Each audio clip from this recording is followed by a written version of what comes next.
اے رب کریم، ہماری جھولیاں خالی ہیں، ہم تجھ سے نیک، صالح، فرما بردار اولاد مانگتے ہیں، ایسی اولاد جو دین کا چراغ بنے، جو والدین کے لیے صدقہ جاریہ ہو۔ یا اللہ، ان کے دلوں میں ایمان کی محبت بھر دے، ان کی زبانوں پر قرآن کی تلاوت سجا دے، ان کے قدموں کو نماز کے رستے پر جما دے اور ان کی نظریں حرام سے محفوظ فرما دے۔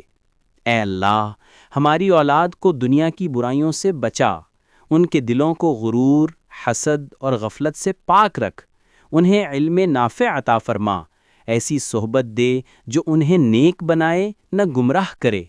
یا رب، جن کے گھروں میں اولاد کی خواہش ہے، انہیں اولاد صالحہ عطا فرما، جن کے بچے بیمار یا بھٹکے ہوئے ہیں، انہیں ہدایت اور شفا عطا فرما، اور ہم سب کی اولاد کو رحمت کا سایہ بنا، آزمائش نہیں۔ اللہم ارزقنا ذریۃ طیبۃ وجعلها قرۃ اعین لنا وجعلها من الصالحین۔ اللہم صل علی محمد وعلی آل محمد کما صلیت علی ابراہیم وعلی آل ابراہیم انک حمید مجید۔ صلی اللہ علیہ وسلم۔